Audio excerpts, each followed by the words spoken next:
Salut à tous, ravi de vous retrouver sur canalturf.com. Le quintet de ce vendredi 10 juillet aura pour cadre l'hippodrome de Cabourg. Il se déroule en nocturne.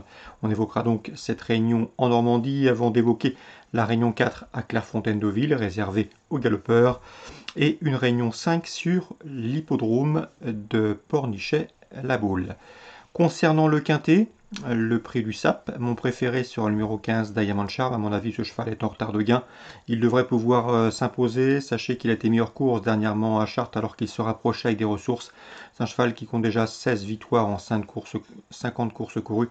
16 victoires auxquelles on peut ajouter 11 podiums. Il sera également déféré des postérieurs, configuration dans laquelle il est des plus efficaces. Le 15, Diamond Charm, le cheval à battre. On lui posera le numéro 3, Dino Dubourg, qui vient de s'imposer à Chartres, preuve de sa bonne forme. C'était courant juin. Il devançait ce jour-là Diamond Charm qui avait, lui, joué de malchance. Le cheval sera de nouveau déféré postérieur et confié à Franck Nivard. Le 11, Carioca, est en forme. Le cheval a signé 2 succès lors de ses 3 derniers parcours. Il devra ici rendre 25 mètres, ce qui complique sa tâche. Et sachez également que concernant le bémol, c'est qu'il a couru 3 fois à Cabourg pour autant de disqualifications. Cela dit, jugé sur ses derniers classements, il mérite crédit. Le 10, c'est Django Descharmes, un bon cheval, déjà 16 podiums pour lui, dont 10 victoires en seulement une trentaine de courses courues. Il a couru 6 fois corde à droite pour déjà 3 succès. À mon avis, il a sa chance. Le 9, Dimo de Cagne, n'est pas des mieux engagés. C'est un cheval qui vient de se classer deuxième à Évreux, preuve de sa bonne forme. Il est référencé également corde à droite, il sait finir vite. Sa fin de course peut lui permettre d'intégrer le quintet gagnant. Le numéro 1, c'est Caïd de Laprelle, qu'il ne faut pas juger sur sa dernière sortie. C'était en amateur, il rendait 25 mètres, il était ferré. Ici, il sera de nouveau pieds nus, comme il était lors de son succès à Chartres début juin. Il convient donc de le reprendre. Le 5, Dynamic Charm, me semble barré pour les premières places, mais le cheval est bien engagé au premier poteau, il est en forme, il a quelques références à faire valoir à ce niveau, on s'en méfiera. Comment on se méfiera? Numéro 11, Domino Dream. Le bémol avec lui, c'est qu'il est en forme, c'est qu'il a le potentiel pour s'illustrer ici, il vient d'ailleurs de s'imposer à Laval plaisamment, mais le concernant, eh bien, c'est qu'il restera ferré ici, et que son entraîneur ne s'attache pas à les services d'un pilote. C'est la seule réserve, raison pour laquelle il ne figure pas plus haut dans mon pronostic. On résume tout ça en chiffres pour ce quintet du vendredi 10 juillet. 15, 3, 11, 10, devant le 9, le 1, le 5 et le 13. Suite du programme, la première, j'aime beaucoup le 110 à pied du cailleux, irréprochable depuis ses débuts. On lui opposera le 5, Iron Man, qui s'est fait remarquer en dernier lieu, qui est proche de sa course, 110-105. À la quatrième, on fera confiance au 408 Fakir de l'Écluse, qui est invaincu en 2 sorties autre montées cette année. Le cheval a couru 11 fois sous la selle pour déjà 6 victoires et 3 places de deuxième. Bref, des stats qui plaident en sa faveur. Je lui poserai son contemporain, le 406 Fluomélois, délicat, mais non dénué de moyens. Concernant la sixième, dans cette compétition, j'aime beaucoup le 610 Hollywood Night qui a couru face à des bonnes pouliches, notamment face à Estiade Ripré.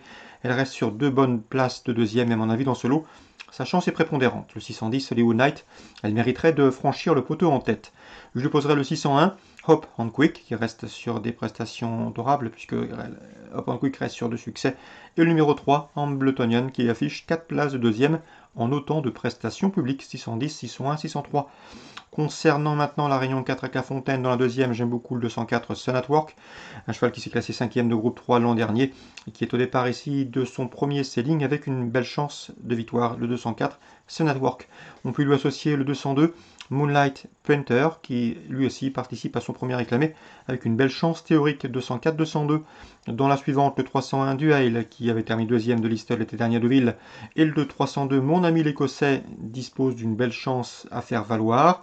Et dans la cinquième, je vous recommanderai le 502 Vedrim, qui a couru 4 fois réclamé pour déjà une victoire et 2 places de deuxième.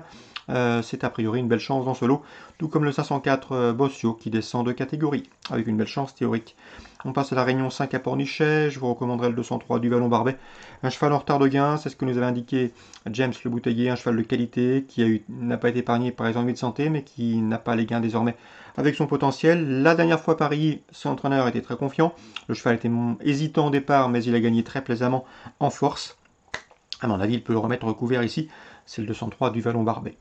Dans la suivante, le 302 Edelweiss Polka mérite crédit, un cheval qui vient de s'imposer sur ce parcours en début de mois le 3 juillet en 1,14,5.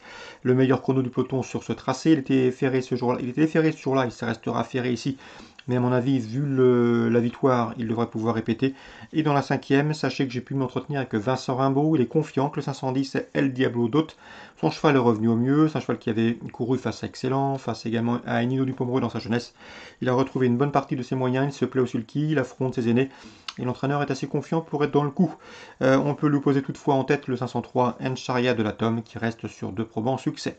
Donc pour pornicher Réunion 5, je vous recommande le 203 du Vallon Barbet en retard de gain, le 302 Edelweiss Polka pour une confirmation, le 510, l'entraîneur est confiant, on lui associe le 503. Voilà pour les infos de ce vendredi 10 juillet. Bon jeu à tous, rendez-vous désormais demain pour un nouveau programme.